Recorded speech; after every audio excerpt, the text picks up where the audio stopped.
If you have spoken the English language for any amount of time, you've probably heard the phrase, to have your cake and eat it too. It's meant to be like, what, do you expect everything type of thing? Well, yeah, that's why I bought the cake. And if you're the one that needs an SUV-sized vehicle with the efficiency of a compact car, with this one, I think we hit the sweet spot. Let me introduce you to the 2022 Hyundai Tucson Hybrid. Let's talk about it.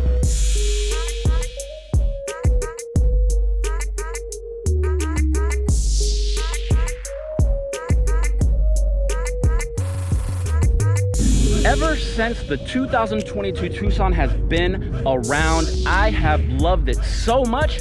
I hated the previous Tucsons, and I've liked the previous Tucsons, but this is so good. The older ones don't stand a chance. And once you actually integrate the hybrid system in it, it gets so much better. Let's just dive into the hybrid part because that's probably why I clicked on the video. The Tucson Hybrid has a turbocharged 4-cylinder, and once you couple that with the hybrid power system, is generating about 226 horsepower. But if you're worried about efficiency, please don't be, because this gets you a combined city highway average of 37 miles per gallon. And a little fun fact, right here on the window sticker, it says per every 100 miles, you're only using 2.7 gallons, which is a beast of a figure when you consider that this is actually an SUV. Oh, and by the way, I really am a salesperson here in Orlando, so if you live local, click that link below that says schedule with Miguel. That way I can guarantee that once you get here, you'll be getting me, so I can give you the inside hookup. Now, if you want to spend extra money, buy it from whoever at whatever dealership. But if you want the deal, click with me and I'll make it happen. But back to Tucson. Something else is actually quite cool are the movable louvers behind the grille. Basically, at lower speeds or in traffic where there's not too much airflow circulating through the grille, those louvers open to allow more air to cool the radiator. But at higher speeds where there's an abundance of air, the louvers close to make the Tucson more aerodynamically efficient. Now, as you know, I mentioned that this is a Tucson Hybrid, but this is actually the SEL Convenience Hybrid. And there is an SEL Convenience if you happen to get the normal Tucson. But if you put them side by side, you really cannot tell which is which unless you know where to look. If you want to know the easiest way, look at the rear tailgate. If you see H-Track Hybrid, that means it's a all-wheel drive hybrid, because every single Tucson and Santa Fe hybrid at this point in time is all-wheel drive for a little bit of extra stability. But let's say you can't see the back. Well, if you go around front, you will see that the Hyundai logo is in chrome.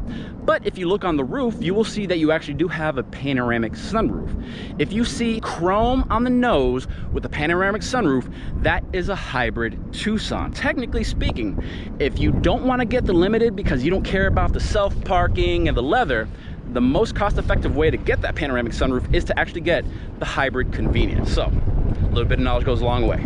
You're welcome. Switching gears here a little bit, I want to talk about the safety, because the hybrid Tucson conveniences and the non-hybrid Tucson conveniences both have some systems that could either get you out of or hopefully avoid some sticky situations. Starting off, I want to mention the lane follow and lane keeping assist. Lane follow assist actually allows you to maintain the center line of any lane you should be driving at lower speeds. But what happens when you get to a higher speed? Well, that's where lane keeping assist keeps you from migrating out into a lane should you get distracted. And yes, you also do have automatic forward braking. So if somebody happens to not have time to hit their own brakes, the car can hit the brakes to either reduce or hopefully avoid altogether an accident. Now, hopping into the driver's seat, you're going to notice a bunch of convenient features on your Tucson Hybrid, which is very appropriate because this is the convenience package that we are talking about. And as a driver, every time you drive the car, you're gonna have to interface with one very important thing called the steering wheel. And in the convenience package hybrid, you do have a leather wrapped steering wheel that feels oh so nice on your hands. Now, looking beyond the steering wheel onto the dash, you'll notice that it's a little different. This is the full digital dash, so that way you can see clearly from this nice, beautiful TFT display how fast you're going in your RPMs, fuel gauge, and everything like that. But let's say if you want to change a drive mode, well, by the flick of a switch, you will change the way the display looks. From eco to sport to snow, they all have their own different little graphics, and it's very cool to see in real life. Getting to another part that is very convenient is the dual zone air conditioning, because I have been on trips where either I'm comfortable and my people are complaining, or my people are comfortable and I'm complaining. But with the dual zone air conditioning, you virtually eliminate all that hullabaloo and just enjoy your trip.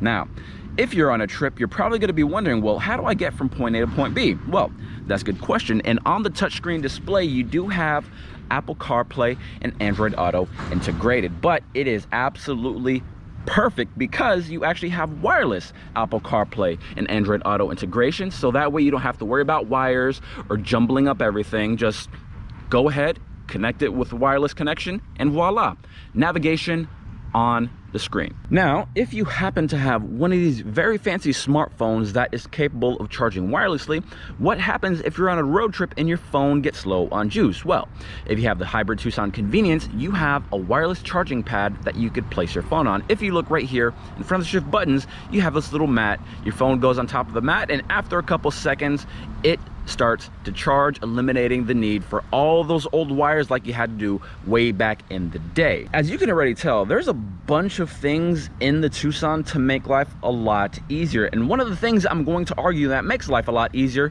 are those shifter buttons I was speaking of, because unlike all the other cars I usually had, if I'm going from drive, reverse, neutral, I had to make sure if it was in drive, reverse, or neutral. But with the buttons, you just push the drive button, push the reverse, neutral, or park button, and you know exactly which gear you're in, instead of going into a low gear accidentally and having the car feel weird on you. So that is a phenomenal feature, and it really does open up the spaciousness look of the Tucson. So I'm a big fan of that too. Now, going to the back of the car, you'll notice a bunch of other cool things. You notice that you see a little bit more of that panoramic sunroof in the back than you do from the front, because it's more in front of you than it is behind you, and you have a great amount of space. Let me show you. Another cool thing that the hybrid convenience brings is the electric opening tailgate. And when that tailgate does open, you can see all the room in the newest generation of Tucson hybrid. 38.7 cubic feet with those rear seats up, and 74.5 cubic feet with those seats down. And just to put it in perspective, the average barber chair takes up about 31 cubic feet. So if you need to move a single barber chair, you could do it and still take people with you. But if you need to move two, lay those seats down and load up with not only an extra barber chair, but a year's supply of shaving cream. So suffice to say, the Tucson hybrid has a ton of cargo room. Now, if you like all the technology in the front and you like all the space in the back, you're probably wondering, well, what about the middle? I want to take some people with me. Well, let's go ahead and talk about the back seats. If you're wondering exactly how big it is, take it from me. I'm about 6'1", and I fit in the back row absolutely lovely. So unless you hang out with a bunch of NBA players, I don't see you having any problem fitting family members in the second row, which just goes to show that the Tucson isn't just fuel efficient, it is space efficient too. And so guys, that was a quick review of the 2022 Tucson hybrid convenience. And no, I didn't talk about every single little detail of the car because it would take way too long and I'm too fun for that. But if you like this video, go ahead and like, subscribe, and share, and make sure you hit that bell notification to get the freshest videos the second that they are uploaded. And leave me a few comments of what else you'd like to see. But until next time, I'm your car guy, and I'll see you soon. Have you ever wondered what a Florida summer looks like? Well, blue sky, thunderstorm. Yeah, come visit us, baby. Now, as I alluded to, this is not just a Tucson hybrid. Can you tell it's raining? Or that there's a horn going off? Yeah, I do this out of love, guys. Not for money. Do it for love.